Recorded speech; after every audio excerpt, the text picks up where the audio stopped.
Hi everyone. ఈరోజు మా ఇంట్లో అయితే మేము జొన్న రొట్టెలు చేస్తున్నాము.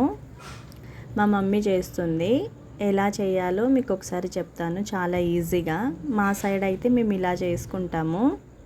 ఫస్ట్ అయితే ఒక బౌల్లో హాట్ వాటర్ పెట్టుకోండి. అది బాగా మరిగినాక మీకు ఎంత పిండి కావాలో అంత తీసుకోండి. మేమైతే చాలా కలుపుకున్నాం, ఎందుకంటే మేము మమ్మీ వాళ్ళ ఇంటికి వచ్చాం కాబట్టి అందరికీ సరిపోవాలి కదా.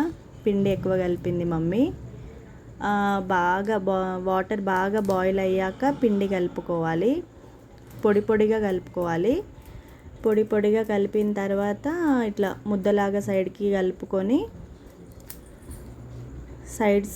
సైడ్కి పెట్టుకొని కొంచెం పిండి అందులో నుంచి కొంచెం కొంచెం పిండి తీసుకుంటూ కలుపుకోవాలి. ముద్దలాగా బాగా మెత్తగా పిసకాలి. మనం పిండి ఎంత మంచిగా పిసికితే రొట్టెలు అంత మంచిగా అవుతాయి. లేకపోతే మనం రొట్టెలు చేస్తున్నప్పుడు ఇరిగిపోతూ ఉంటాయి, మధ్య మధ్యలో క్రాక్స్ వస్తూ ఉంటాయి. మనం పిండి ఒక సైడ్ కలిపినాక కొంచెం కొంచెం తీసుకుంటూ కలుపుకోవాలి. పొడి పొడిగా ఉంటుంది కదా పిండి, ఎలా కలుపుకోవాలి అని డౌట్ వస్తే మనం ఆల్రెడీ బాయిల్ చేసుకుంటాం కదా వాటర్, అందులో సగం సరిపడంతా కలిపి కొంచెం వాటర్ మిగులుతుంది కదా, దాంట్లో కొంచెం కూల్ వాటర్ కలుపుకొని పిండి పిసికినప్పుడు యూజ్ చేసుకోవాలి ఆ వాటర్ని. మమ్మీ బౌల్ ఏమో అక్కడ పక్కకు సింకులో పెట్టింది. తర్వాత మంచిగా పిసికిన తర్వాత రౌండ్గా చేసుకొని, మా సైడ్ అయితే మేము ఇలా చేస్తాము పేపర్ మీద. ఒక్కొక్క సైడ్ ఏమో పిండి చల్లి చేస్తూ ఉంటారు. మా ఇంట్లో అలా చెయ్యరు, మేము అలా తినము. ఇలా పేపర్ మీద చేస్తాము. లైట్గా 1 డ్రాప్ ఆయిల్ అప్లై చేసుకొని పేపర్ మీద. అంతకుముందేమో చేయితోటే చేసేది, కానీ ఇప్పుడు జనరేషన్ మారింది కదా, చేయితో చేయకుండా ఇట్లా ఏదైనా పౌడర్ అయినా ఆయిల్ బాక్స్ అయినా ఏదో ఒక ఐటమ్స్ మనం ఇంట్లో తెచ్చుకుంటాం కదా, దాన్ని నీట్గా వాష్ చేసుకొని ఆ డబ్బాతోటి చేసుకోవచ్చు. ఇలా నేను వీడియోలో చూపిస్తున్నా కదా, అలా చేసుకోవాలి. చిన్నగా ఏం విరగదు, స్లోగా చేసుకోవాలి. మేము పెద్దగా చేస్తున్నాం కదా, మాకు రాదు అని అనుకుంటే కొంచెం పిండి తక్కువ తీసుకొని చిన్నగా చేసుకోండి మీరు. మేమైతే ఇట్లా పెద్దగా చేసుకుంటాము. పల్చగా ఉంటేనే తింటారు మా ఇంట్లో. లావుగా పిండి చల్లి లావుగా చేస్తే తినరు. అంటే మాకు ఇలా అలవాటు అయిపోయింది. ఎవరి అలవాటు వాళ్ళది. ఇట్లా మొత్తం రొట్టె మొత్తం కంప్లీట్ అయిన తర్వాత అటు సైడ్ రొట్టె అయిపోతుంది కదా, ఆ రొట్టె దాని మీద ఒకదాని మీద ఒకటి పెట్టి వేయొచ్చు. ఎలా వేయాలో ఒకసారి చూడండి, నేను చూపిస్తా.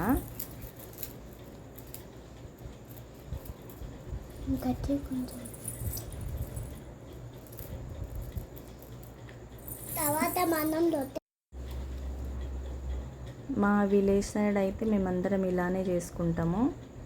పిండి జల్లి అయితే చేసుకోము. ఆ రొట్టె కాగినాక తిరగల రివర్స్ అట్లా తిప్పుకుంటూ కాల్చుకోవాలి. తర్వాత పెంక ఏమైనా పిండి అట్లా పెంక మీద ఉంటే క్లీన్ చేసుకొని, తర్వాత ఇప్పుడు కూల్ అయిపోయిన రొట్టె ఉంటుంది కదా, అది మనం చేసిన రొట్టె మీద పెట్టి ఆ రొట్టె ఇలా తీసుకోవాలి. ఒకసారి చూడండి నేను ఎలా చేస్తున్నానో. అట్లా తీసుకోవాలి, తీసి చూడండి, అట్లా వేసుకోవాలి.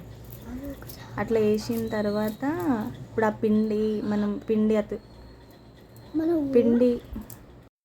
పిండి రొట్టెకి అతుకుతుంది కదా అని అలా ఏమనుకోకండి.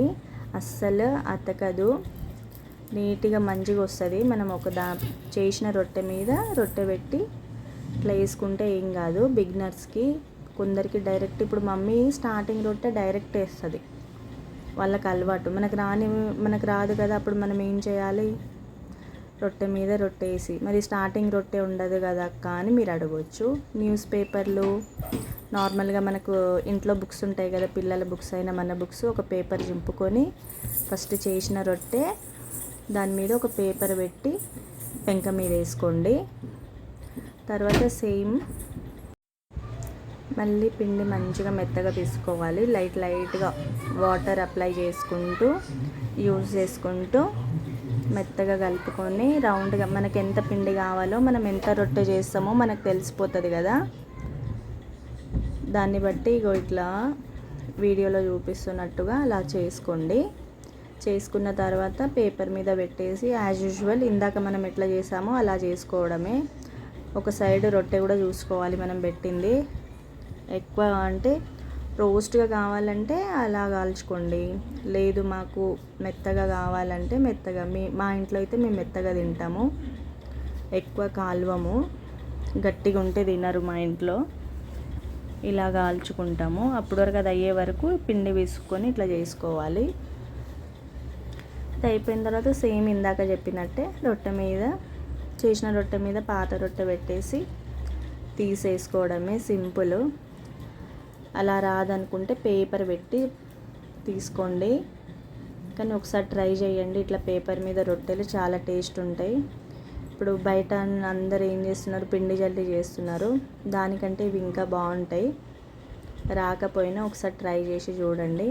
సరే మేము ఇట్లా డబ్బా లేదు కదా ఇలాంటిది మీ ఇంట్లో అనుకుంటే చపాతీ చేసే కోలా ఉంటుంది కదా, దాంతో చేయండి, వస్తుంది. ఆ డబ్బా లేకపోతే మీరు చపాతీ కోలా ఉంటుంది కదా, దాంతో కూడా చేసుకోవచ్చు. పిండి అంటకుండా లైట్గా ఒక డ్రాప్ ఆయిల్ అప్లై చేసి చేసుకోండి, సింపుల్గా ఉంటుంది. అంతగా అతుకుతుంది అనుకుంటే ఇలాంటి డబ్బాలు ఏమన్నా ఉంటే చిన్నగా ట్రై చేయండి. మేమైతే ఇలా చేసుకుంటాము. విలేజ్లో అయినా, మాది సూర్యాపేట సైడ్, మా విలేజ్ సైడ్ ఇలా చేస్తాము. నేను పిండి పిసికి ఇస్తూ ఉంటే మమ్మీ చేసింది. అంటే పిండి ఎక్కువ కలిపింది కదా మమ్మీ, ఒక్కతే చేయాలంటే టైం పడుతుంది కదా. నేను పిండి కలిపిస్తుంటే మమ్మీ చేసేసింది. అయితే తొందరగా అయిపోతాయి కదా రొట్టెలు.